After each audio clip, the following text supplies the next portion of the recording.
Selamat sore. Sesi buka buku baca teori arsitektur yang ketiga akan saya mulai. Jadi ini adalah sesi yang direkam untuk dipublikasi dalam channel Arsitektur A ke Z di YouTube.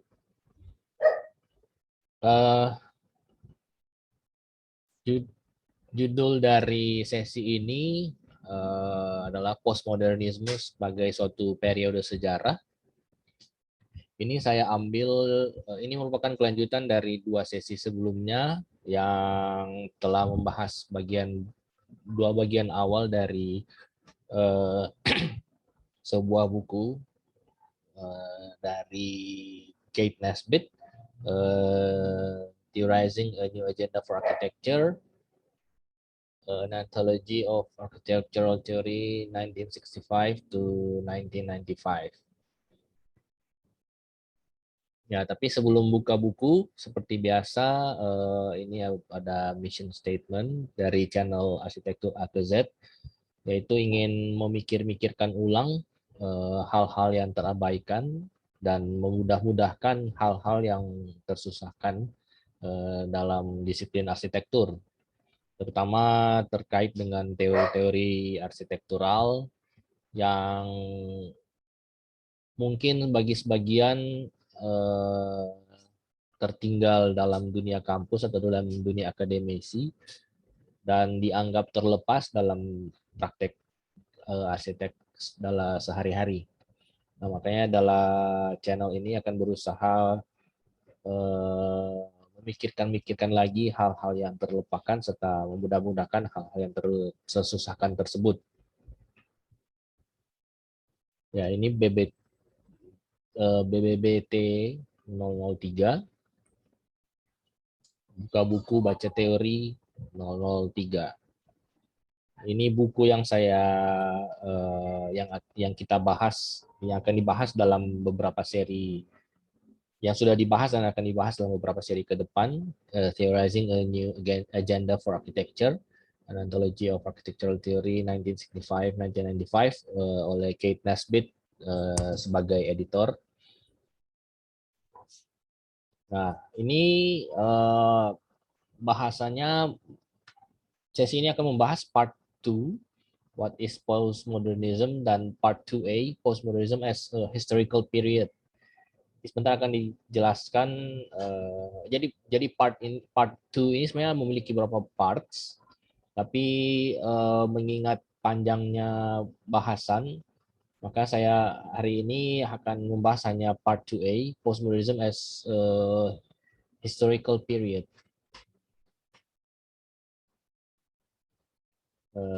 Ya, jadi part 2 itu membahas secara keseluruhan tentang what is postmodernism. Menurut Kate Nesbitt, dalam tulisannya di bagian ini, postmodernism itu memiliki makna yang berbeda-beda dalam setiap konteks. Jadi in different context it has different meaning. Dan menurut dia, dia tidak membahas definisi dari di setiap konteks yang lain atau dengan makna yang lain. Dia hanya membahas dalam konteks arsitektural theory terutama. Jadi postmodernism in architecture. Nah, dalam architecture itu menurut Kate Nesbitt, postmodernism itu bisa dilihat sebagai tiga hal utama ya. Jadi dalam arsitektur itu postmodernism adalah suatu periode sejarah yang punya relationship atau berhubungan dengan modernism. Nanti akan dijelaskan selanjutnya. Kemudian postmodernisme adalah sebagai sekumpulan paradigma, kerangka teoritis dalam melihat berbagai isu dan objek budaya, cultural issues and objects. Kemudian postmodernism itu adalah sebagai sekumpulan tema. Jadi ada sebagai periode, sebagai paradigma, dan sebagai paradigma dan sebagai sekumpulan tema. Nah, pada sesi ini saya akan mencoba mengupas atau menguraikan bagian postmodernisme itu sebagai suatu periode sejarah. Postmodernisme sebagai suatu periode sejarah. Postmodernism as a historical period dalam bahasa aslinya. Nah,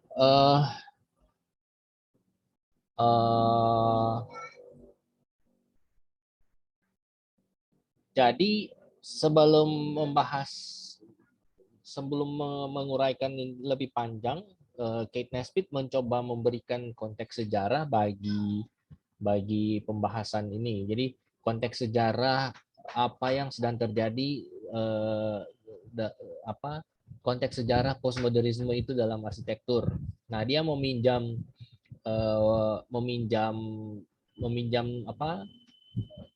observasi dari Frederick Jameson. Ini adalah seorang filsuf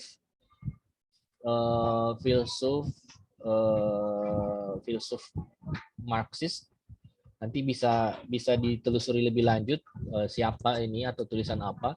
Tapi karya Frederick Jameson ini, kalau tidak salah judulnya Postmodernism, A Condition of Late Capitalism, itu kalau nggak salah.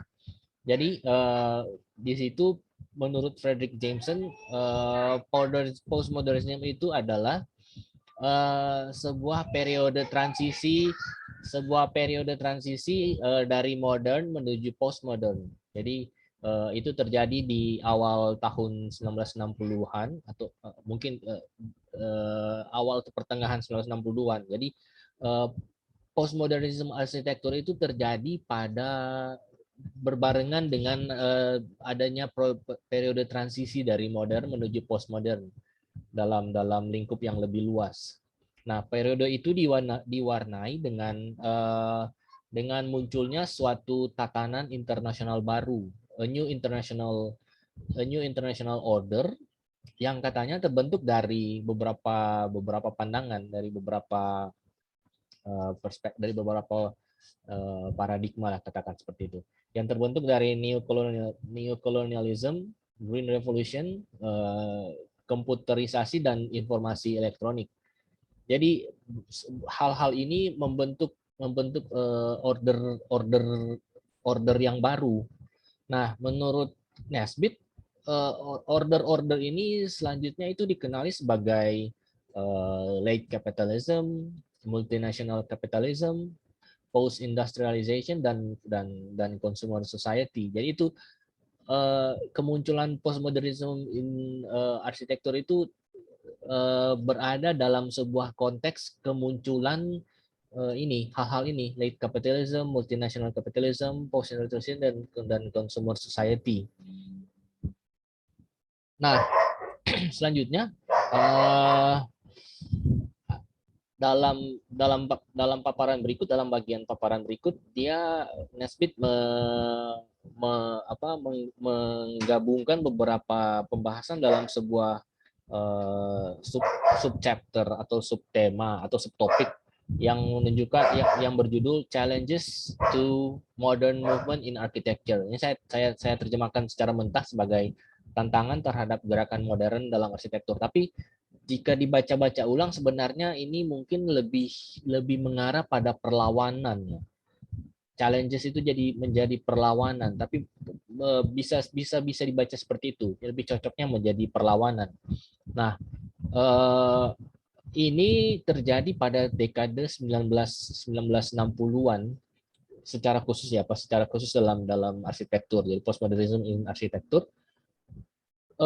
Tantangan atau perlawanan ini ditujukan kepada ideologi gerakan modern dan kepada arsitektur modern yang telah terendahkan, atau dalam bahasa Inggrisnya itu trivialized dan teremehkan, atau under base kalau saya nggak salah itu. Ya, jadi challenge ini atau perlawanan ini ditujukan kepada kondisi yang sedang terjadi pada saat itu, ketika arsitektur modern menjadi sesuatu yang apa ya, banal mungkin ya, bisa dibilang seperti itu, terendahkan, menjadi banal. Nah, challenges ini dikatakan eh, menjadi apa ya, inilah yang disebut sebagai kritik postmodern. Jadi perlawanan terhadap gerakan modern dan arsitektur modern itu yang menjadi kritik atau inti kritik dari postmodern itu sendiri. Nah, ini beberapa hal yang saya coba rangkum atau beberapa poin yang coba saya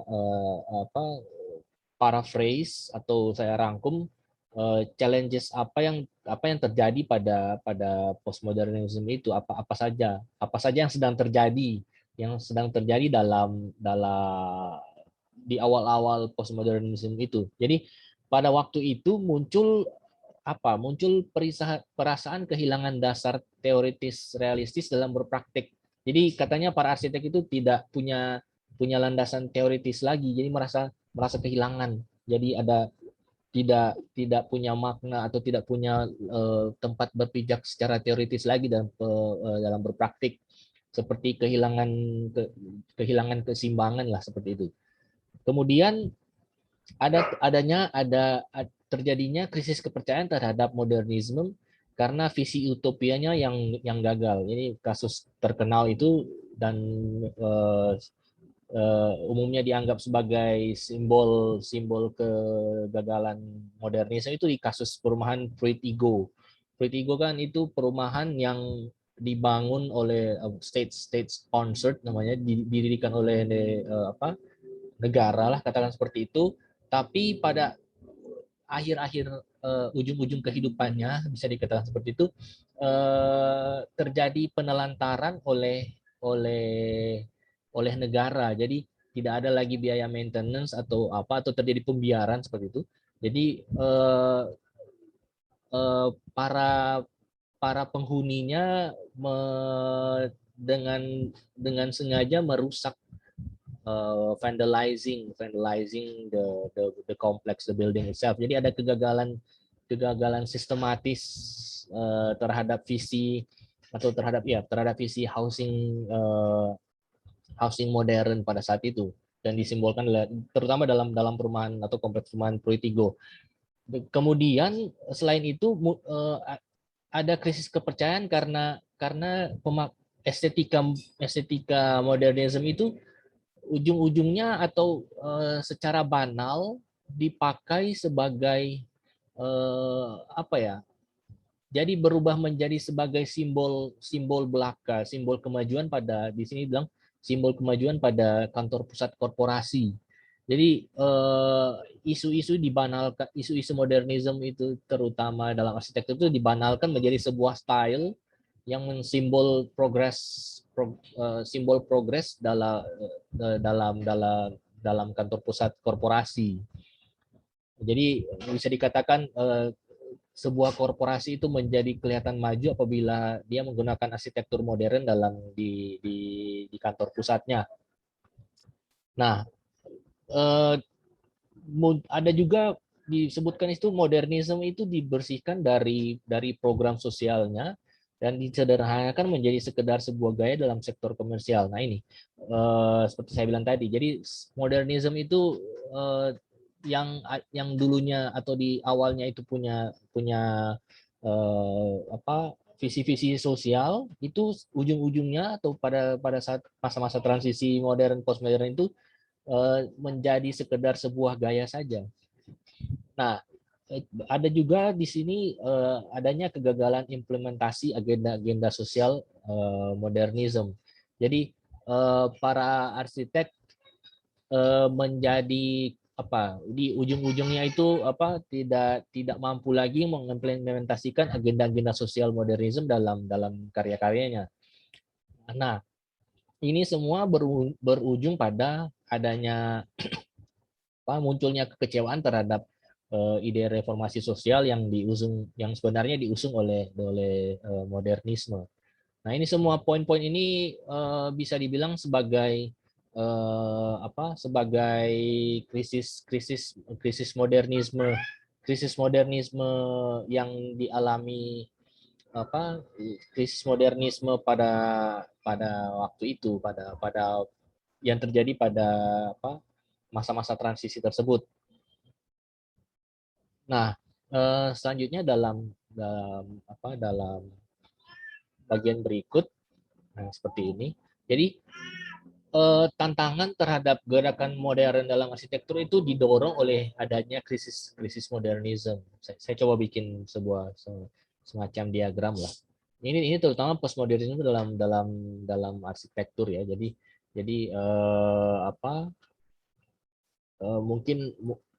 mungkin paralel dengan di bidang ilmu lain atau di disiplin lain, tapi ini terutama dalam arsitektur. Jadi challenges to modern movement itu didorong oleh krisis modernisme tadi. Kemudian muncul media atau bentuk-bentuk perlawanan ini, 3 poin ini seperti yang ditunjukkan oleh Kate Nesbitt. Dia mengidentifikasi ada tiga media dan bentuk perlawanan. Ada munculnya institusi teori, munculnya publikasi-publikasi oleh para arsitek terutama, dan pameran-pameran yang menunjukkan ide-ide baru atau yang menunjukkan konsep-konsep perlawanan baru terhadap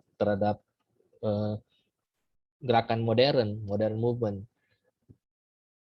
Nah, ketiga hal ini, institusi teori, publikasi, dan pameran ini adalah respons terhadap krisis yang terjadi, krisis modernisme maupun krisis secara global. Nah, 3 hal ini akan dibahas selanjutnya juga dalam sesi ini. Ya, munculnya 3 ini yang menjadi warna, menurut Kate Nesbitt, menjadi warna paling mencolok atau warna utama ya, bisa dibilang itu. Warna utama yang mewarnai postmodernisme itu sebagai periode sejarah. Jadi periode postmodernisme dalam arsitektur itu diwarnai oleh ketiga hal ini. Munculnya institusi teori, adanya publikasi-publikasi postmodern, dan tentunya pameran-pameran postmodern. Nah, institusi teori. Ya. Jadi Kate Nesbitt melihat ada tiga institusi yang paling berpengaruh atau paling signifikan yang muncul dalam periode postmodernism. Jadi perlu diingat bahwa konteks atau konteks pembicaraan atau munculnya atau periode postmodernisme itu harus diingat bahwa itu kejadian antara 1960-an sampai 1990. Jadi ketika buku ini diterbitkan. Jadi harus diingat itu bahwa ketiga ini mewarnai hanya tiga dekade itu, 60 sampai 90. Nah, tiga institusi ini disebut sebagai yang paling berpengaruh. Disebutkan yang paling ya ini tertua ya, bisa dibilang Architectural Association di London. Dia muncul 1847 sampai sekarang, tentunya masih ada. Kalau dalam konteks tahun 90-an ketika buku ini terbitkan, tentu saja masih terbit juga. Masih ada juga. Architectural Association ini sebuah lembaga pendidikan atau ya lembaga pendidikan arsitek yang didirikan oleh sekumpulan arsitek profesional. Jadi dan dijalankan oleh mereka sendiri.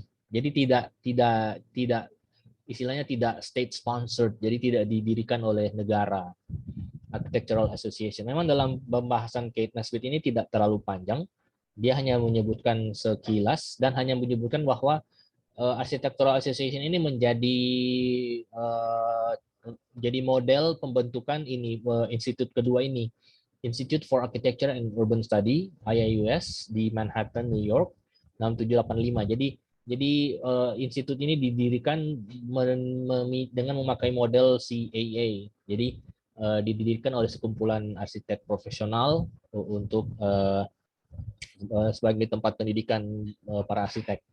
Kemudian ada yang ketiga, Institute of Architectural History. At the Istituto Universitario di Architettura di Venezia, IAUV, Venezia 1968. Kemudian yang institut ini sekarang itu menjadi Departamento di Analisi Kritika Storia dell'Architettura. Jadi kalau diterjemahkan secara kasar atau secara sederhana, ini Departemen Analisis Kritik dan ini mungkin sejarah arsitektur. Jadi tahun 1976 sampai sekarang. Saya lihat di websitenya itu masih ada sampai sekarang. Nah, ya, tiga ini disebut Kate Nesbitt sebagai tiga institut utama yang muncul pada periode postmodern itu 60 sampai 90 yang signifikan dan yang paling bisa dikatakan paling berpengaruh. Saya tidak tahu apakah ketiga ini masih ya, yang kedua itu tutup tahun 85, tapi apakah pengaruhnya masih tetap signifikan sampai sekarang, saya tidak tahu. Saya belum tahu karena harus ditelusuri lebih lanjut dan mungkin bisa jadi sesi pembacaan berikut. Nah, kita coba yang ketiga ini, bahas yang tiga dulu ini berdasarkan dari buku Kate Nesbitt. Seperti yang saya bilang tadi, yang dibahas oleh Nesbitt itu sebenarnya cuma institut IAUS itu dan IAH, Institute of Architectural History. Nah, yang pertama dulu ini, Institute for Architecture and Urban Studies. Ini didirikan oleh sekelompok arsitek yang dipimpin oleh Peter Eisenman. Ini berbeda dengan sistem pendidikan arsitektur yang ada pada waktu itu yang didirikan dan dijalankan oleh negara, state sponsored and state run. Institusi ini mempublikasikan beberapa bentuk terbitan secara mandiri ya. Jadi ada terbitan koran, ada terbitan jurnal dan terbitan buku.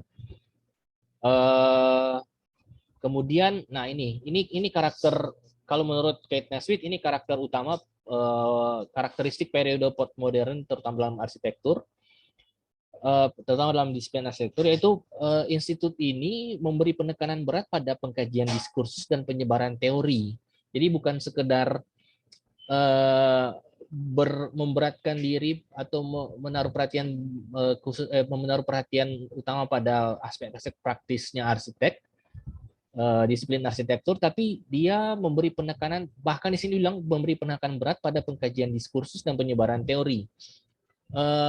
Jadi ya mungkin sebelum ini penekanan berat itu terjadi pada aspek-aspek praktiknya, aspek-aspek praktisnya disiplin arsitektur ya. Jadi sehingga pada periode postmodern itu penekanan berat pada diskursus itu menjadi perhatian khusus. Jadi ada bahkan istilah menjadi karakteristik khusus pada periode postmodern. Nah, kontribusi utama Institute for Architecture and Urban Studies ini adalah mengenalkan arsitek dan teoritisi Eropa. Jadi ini kan institut ini dia didirikan di New York di Amerika Serikat ya. Jadi dia mengenalkan arsitek dan teoritisi Eropa terutama dalam tulisan-tulisannya, dalam terbitan-terbitannya, dalam publikasinya. Jadi publikasi itu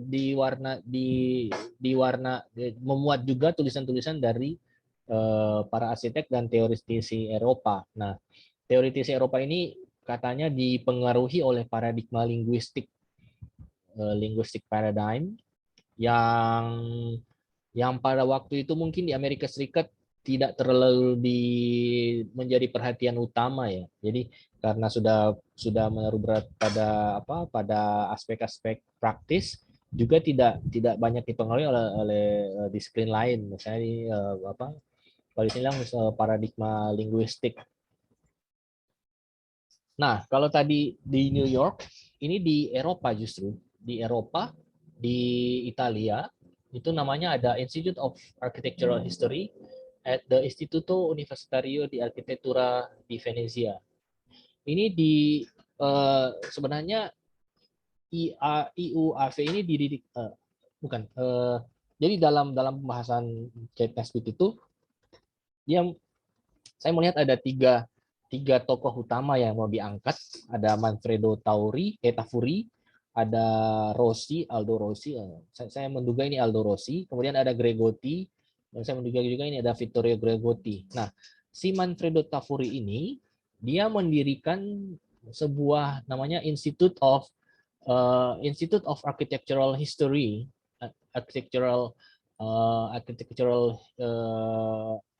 architectural history di dalam Instituto Universitario di Arquitectura itu. Jadi sudah ada dulu ini Instituto Universitario ini sudah duluan ada. Kemudian ketika Manfredo Tafuri masuk, dia mendirikan semacam departemen ya, atau semacam jurusan begitu, atau program studi yang membahas secara khusus tentang architectural history. Nah, kenapa Manfredo Tafuri ini menjadi perhatian atau mendapat perhatian dari Kate Nesbitt? Itu karena dia secara ini mungkin karena hal baru yang dilakukan oleh si Manfredo Tafuri. Jadi dia menggunakan metode historiografi Jerman dalam melihat, ya tentunya karena historiografi, dalam melihat sejarah arsitektur serta melihat hubungan antara Marxism dan architecture. Jadi ya, sesuatu yang istimewa di sini kalau kita lihat ini apa ya, bisa dibilang apa ya, hal-hal yang dilakukan Manfredo Tafuri ini sepertinya memunculkan lagi ide-ide atau program-program atau visi-visi sosial yang diusung oleh modernisme awal ya, mungkin ini bisa dibilang begitu.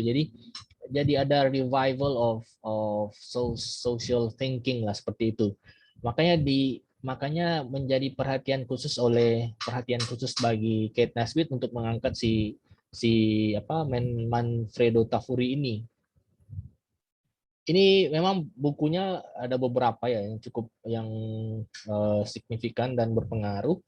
Nanti mungkin akan jadi juga bisa juga jadi sesi pembacaan dalam buka buku baca teori ini, karena menarik dan bisa dibilang agak susah membaca tulisan-tulisan dari Manfredo Tafuri ini, tapi akan menarik jika bisa ada sesi berikut lanjutan yang membahas tentang tulisan-tulisan Manfredo Tafuri. Nah, lanjut lagi. Si Manfredo Tafuri ini, dia pada tahun, saya melihat itu ada linknya, arsitektur tentang itu, dia mengubah EIH ini menjadi sesuatu yang entitas yang lebih maksudnya lebih formal entity. Jadi dia menjadi jurusan sendiri pada universitas itu. Jadi dia menjadi Dipartimento di Analisi Kritika e Storia dell'Architettura. Ini mungkin kalau di zaman di periode kontemporer ini mungkin sudah sesuatu yang lumrah yang ketika universitas atau perguruan tinggi arsitektur juga itu membahas tentang hal-hal lain-lain selain aspek-aspek praktis. Jadi membahas tentang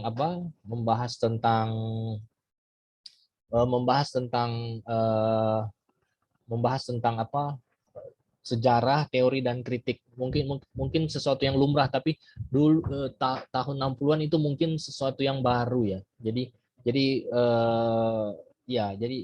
seperti itu. Mungkin saya menduga ya, karena saya harus mengkaji lebih lanjut lagi. Jangan-jangan dulu itu departemen sejarah itu atau sejarah arsitektur itu sebenarnya berada di luar jurusan arsitektur. Itu yang harus ditelusuri lebih lanjut, sehingga ketika Manfredo Tafuri itu mendirikan jurusan sejarah dalam sebuah institusi arsitektur itu menjadi sesuatu yang luar biasa lah, bisa katakan seperti itu. Nah, lanjut lagi, tokoh berikut yang dibahas oleh Nesbitt itu ada Rossi dan Gregotti. Ini itu dibilang sebagai arsitek-arsitek yang beraliran neorasionalis Italia. Memang kalau dilihat aliran rasionalis di arsitektur itu banyak juga yang dari apa ya, dari Italia ya, mungkin bisa ditelusuri lagi, dan itu di luar scope sesi ini. Jadi di Nesbitt menyebutkan bahwa Rossi dan Gregot itu bagian dari arsitek-arsitek neorasionalis, bagian dari School of Venice. Mereka mengajar di IUAV ya. Dan si Gregotti ini menjadi editor di Casabella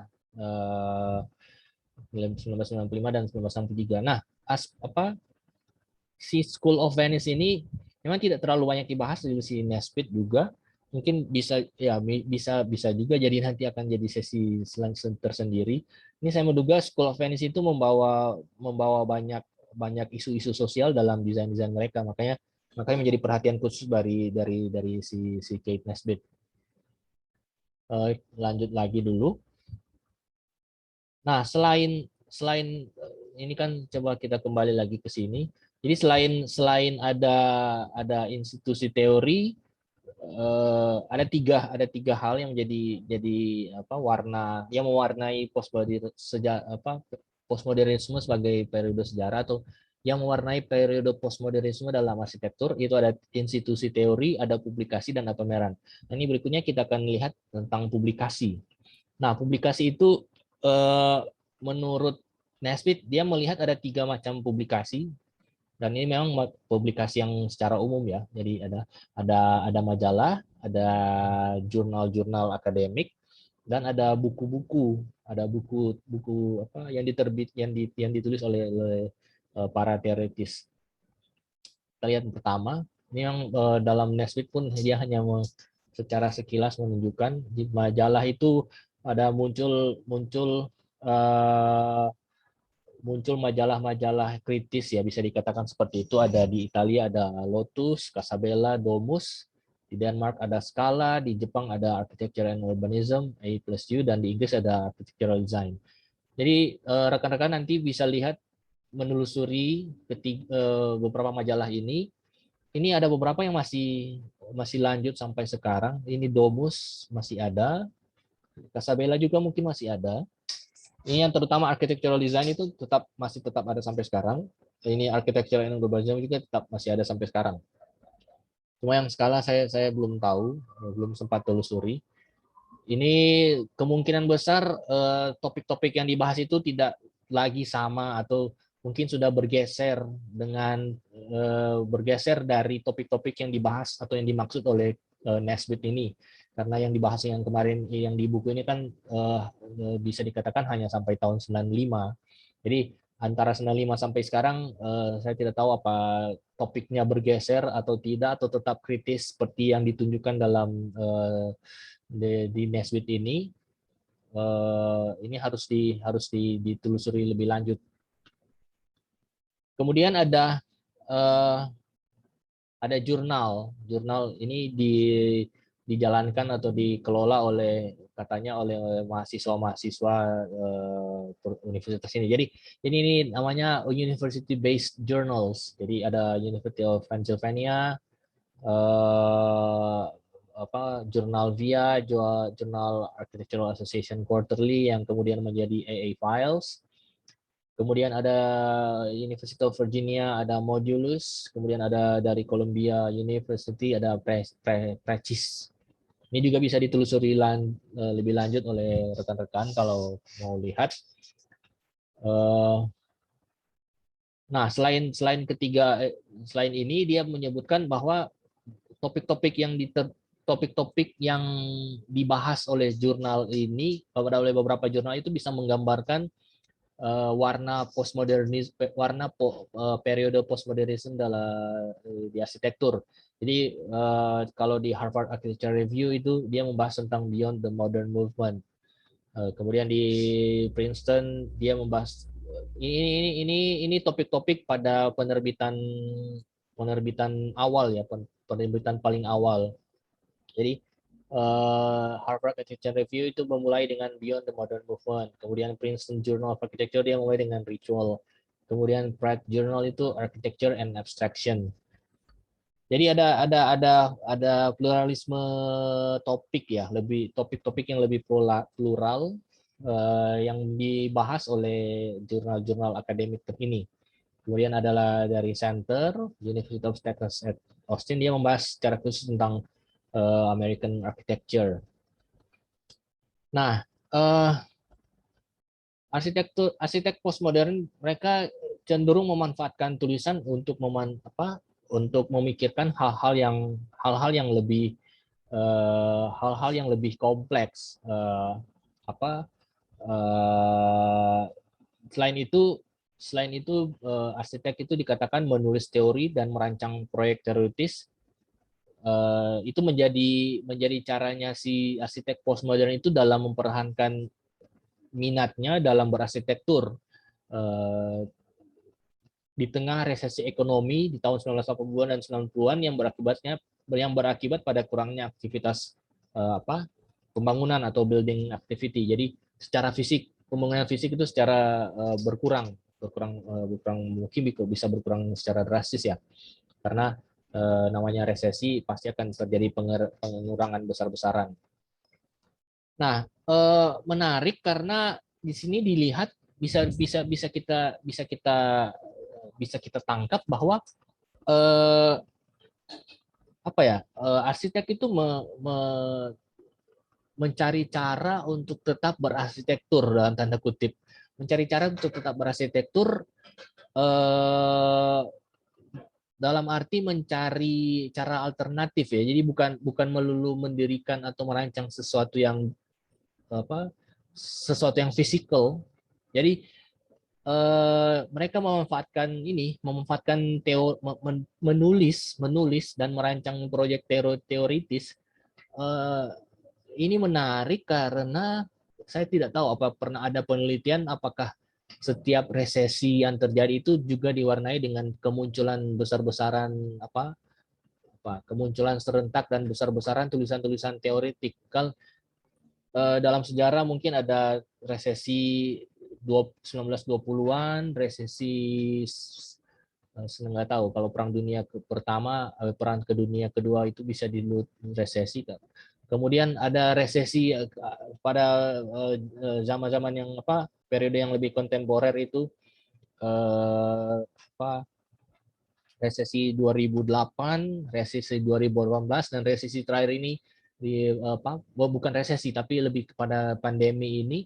Apakah ada terjadi lonjakan atau ledakan tulisan-tulisan teoritis yang seperti pada periode postmodern ini?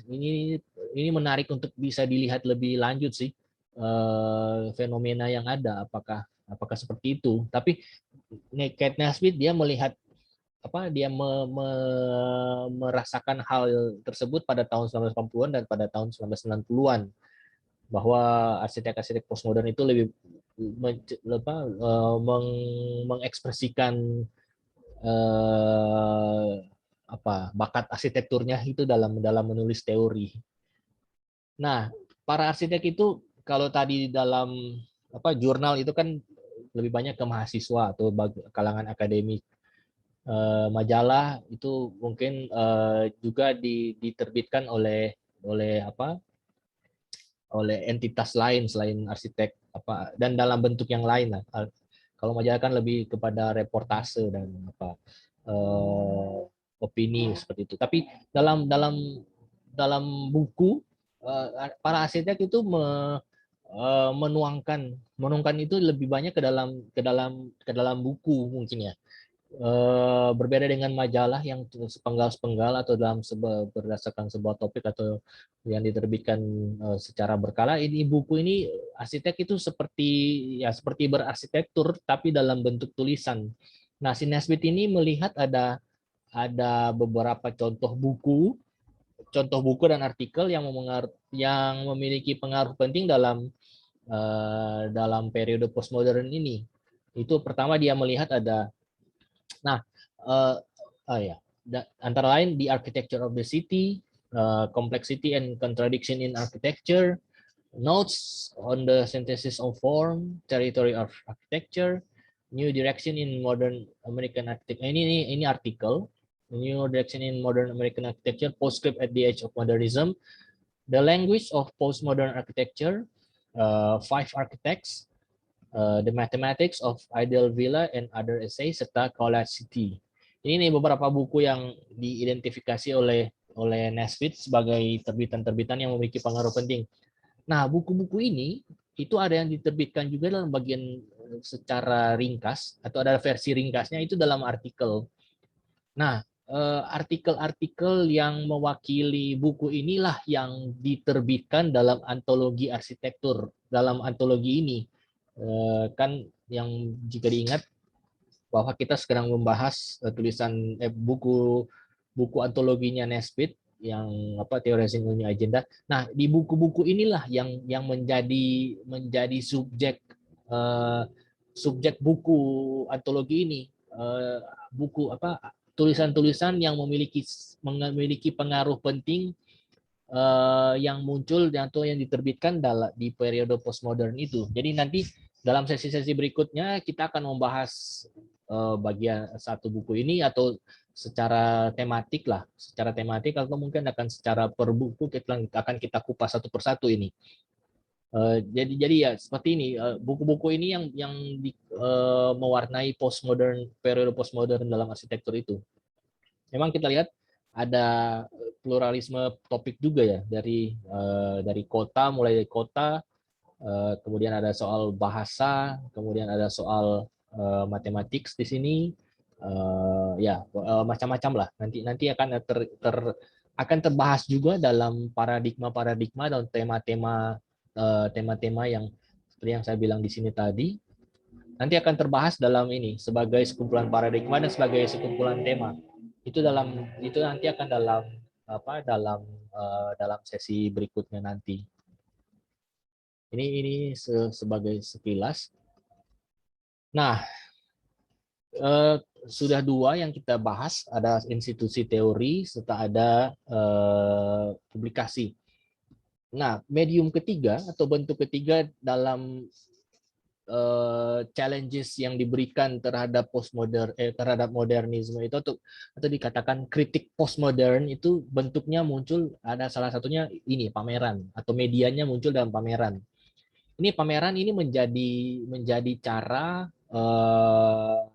menyebarkan teori-teori arsitektur. Ini dibilangnya itu sebenarnya sudah terjadi juga dalam pada periode sebelumnya, pada high modern. Pada periode sebelumnya itu juga pameran itu menjadi cara untuk menyebarkan ide-ide arsitektural dan juga dipakai selanjutnya pada periode postmodern ini. Nah, kalau pada periode modern, Kate Nesbit dia melihat ada MoMA itu menyelenggarakan pameran international style yang signifikan dan sangat berpengaruh dalam membentuk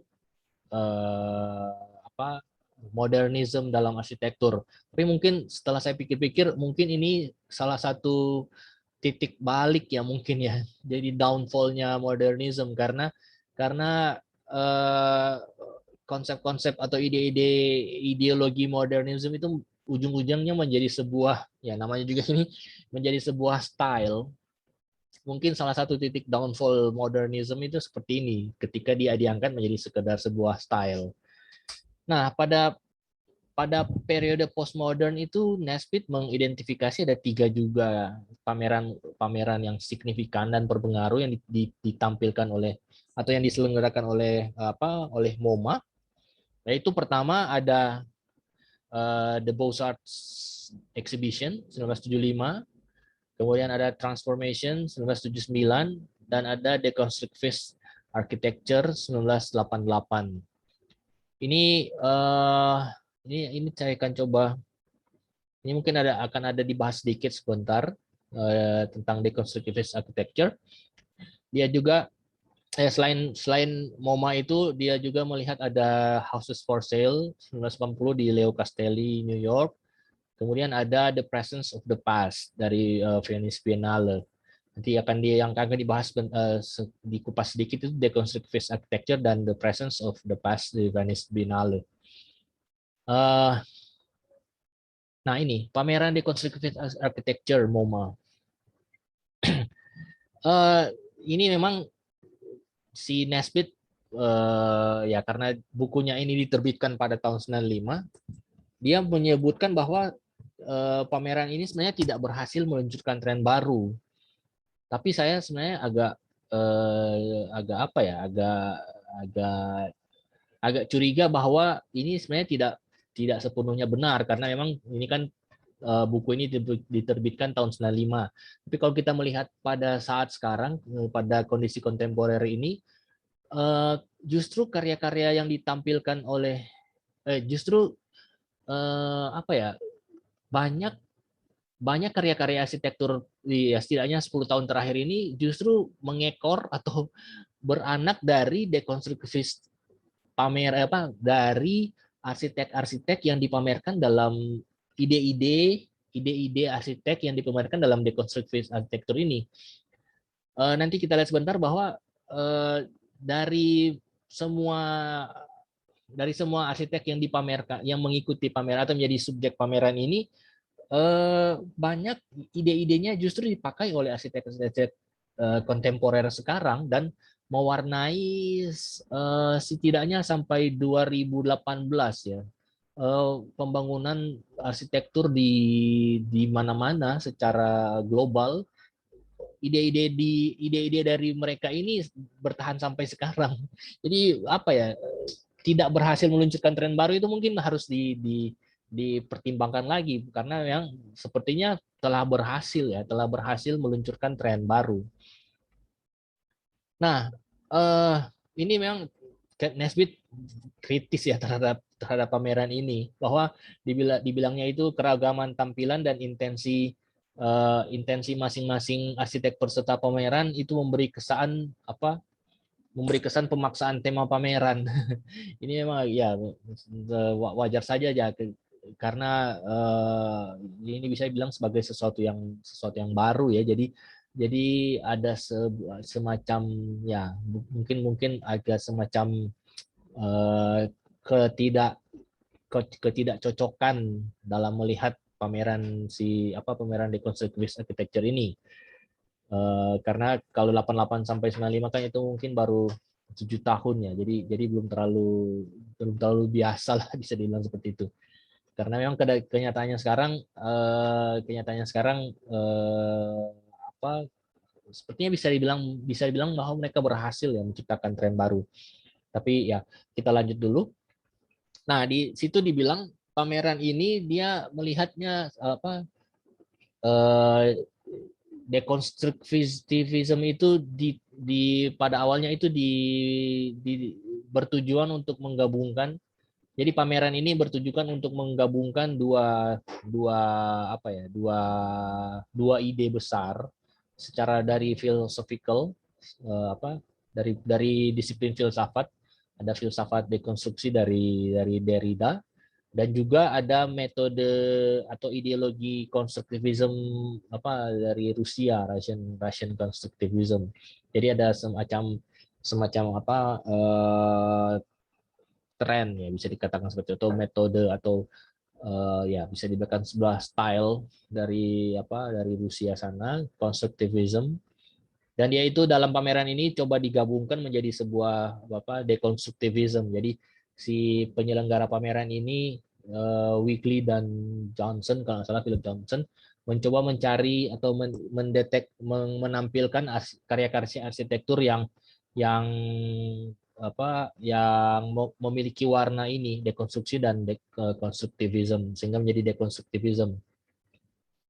Nah, ini apa ya? Ini peserta yang arsitek-arsitek menjadi peserta dalam pameran ini.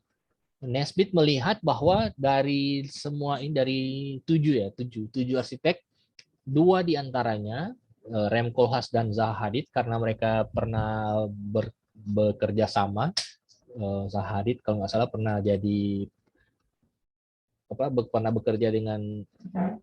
bekerja di bironya Rem Koolhaas.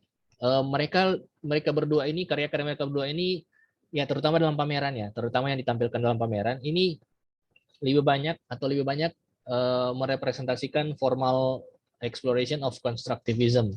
Jadi lebih berat ke konstruktivisme Rusia, tapi dalam pengolahan atau eksplorasi yang lebih baru ya, lebih kontemporer. Kemudian yang lebih cenderung ke dekonstruksi itu lebih oleh Peter Eisenman dan Bernard Tschumi. Ya, ini mereka berdua karena berkolaborasi langsung dengan Jacques Derrida.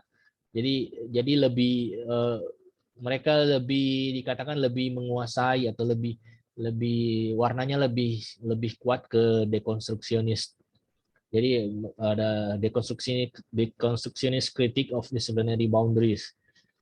Nah, ada tiga yang lain itu kalau menurut menurut Nesbitt, tiga ini sebenarnya tidak berbeda dalam arti tidak mengikuti konstruktivisme dan juga tidak dekonstruksi. Mereka lebih cenderung pada melawan postmodern historicism. Jadi walaupun secara sekilas mirip, tapi mereka tidak menggunakan dua ini dalam berkaryanya. Mereka lebih cenderung menampilkan karya-karya yang untuk sebagai counter terhadap postmodern historicism. Apa ya kepada aliran yang lebih berat pada historicism, walaupun sama-sama di postmodern tapi mereka cenderung melawan karya-karya yang membangkitkan lagi melihat lagi ke sejarah. Nah, ini dua, Frank Gehry dan Stephen Hall. Nah, di ketiga ini dua ini plus Coop Himmelblau dikatakan itu mereka juga lebih cenderung pada metode-metode atau proses-proses yang intuitif dan material mengeksplorasi material property. Jadi saya bilang ini intuitive and materialism. Saya nggak tahu apa ini istilah yang tepat, materialism. Tapi mereka lebih cenderung itu intuitif dan berat pada pengolahan material properties. Nah, ketujuh arsitek ini atau yang menjadi peserta di pameran ini, menurut Nesbitt sebenarnya memiliki ini ada undercurrent, jadi di bawah ada aliran besar yang menyatukan mereka semua ini. Jadi ada pikiran-pikiran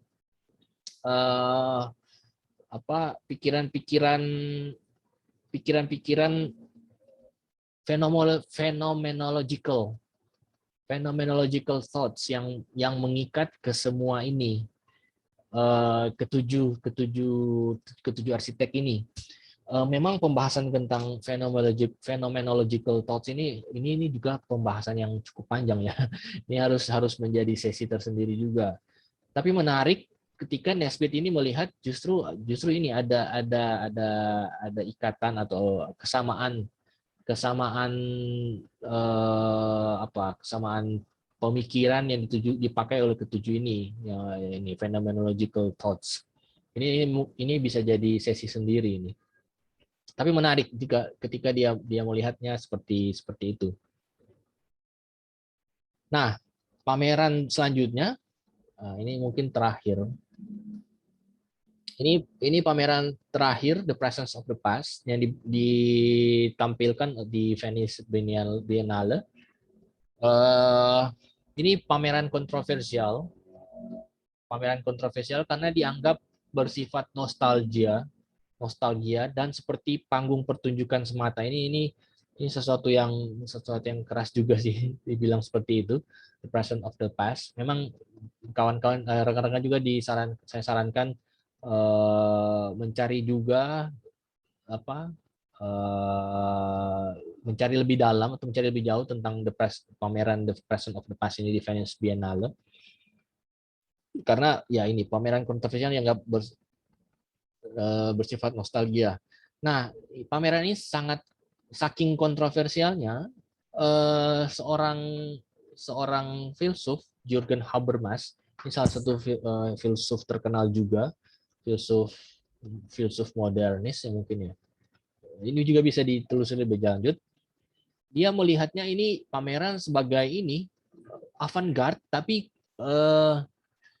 di sisi yang lain. Jadi avant-garde, kalau ya avant-garde misalnya ada satu spektrum, avant-garde harusnya di sebelah, misalnya di kanan, ini justru di bagian kirinya of the first front. Jadi di belakangnya justru avant-garde of reverse front.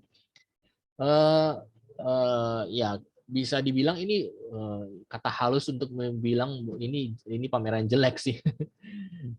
Dan Jurgen Habermas sampai dia memprotesnya itu lewat tulisan, bisa dibilang ini tulisan juga yang signifikan dan berpengaruh, diprotes lewat tulisan Modernity an Incomplete Project. Ini sangat saking signifikan dan berpengaruh, dia menjadi pijakan bagi para arsitek ya, bisa dikatakan seperti itu, bagi mereka yang berusaha menyelamatkan ini menyelamatkan aspek-aspek berharga dari program arsitektur modern. Bayangkan saking sangat berpengaruhnya pameran ini, dan ini memang harus ditelusuri juga lebih lanjut tentang the present of the past. Nah, bagian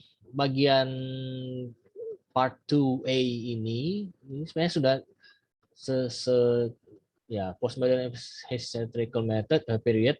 Jadi dalam bagian ini saya mau kembali mengulang bahwa Said Nasbit melihat peristiwa-peristiwa yang terjadi dalam periode postmodern ini, periode sejarah postmodern. Jadi apa saja yang terjadi, apa saja medium yang dilakukan, mengapa dia sampai terjadi, konteks apa yang sedang terjadi, dan ini akan berlanjut pada pembahasan selanjutnya, paradigma dan tema. Saya coba menutup sesi ini dengan sebuah konklusi, mungkin bisa dibilang begitu. Saya mau melihat bahwa lahirnya periode postmodernisme itu dalam disiplin arsitektur itu dipengaruhi serta didorong oleh kondisi zaman yang sedang terjadi saat itu, tahun 1960-an.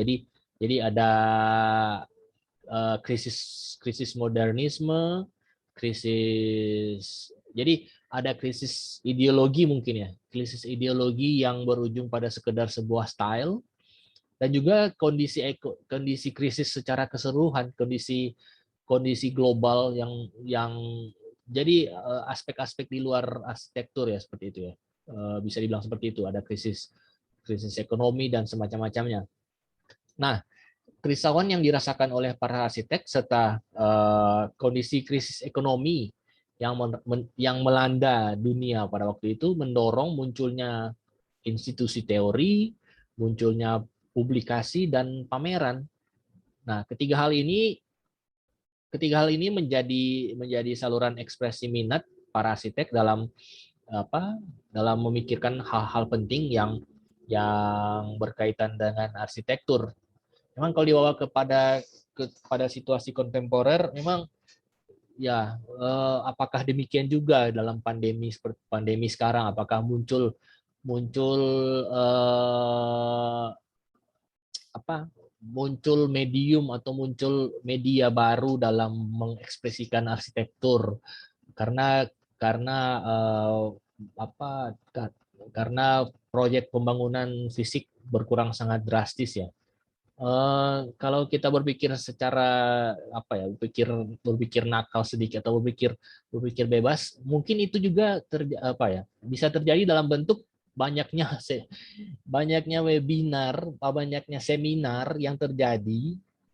Kalau kita bayangkan sebelum terjadi pandemi, ketika orang harus travel dengan satu menuju ke suatu daerah untuk berseminar, itu beda dengan ketika pada pandemi ini. Jadi setiap minggu itu ada, dalam arsitektur sendiri mungkin bisa ada 2, 3 atau 10 webinar mungkin ya. Nah, itu mungkin bisa disetarakan atau bisa sebenarnya sama dengan kejadian pada tahun 60-an kemarin itu, bahwa ada ada pameran, ada publikasi yang di luar di luar proyek-proyek fisik atau proyek-proyek pembangunan. Mungkin bisa dikatakan seperti itu ya, seminar atau ada sesi-sesi, seri-seri seminar, seri-seri webinar yang dilakukan oleh beberapa kawan di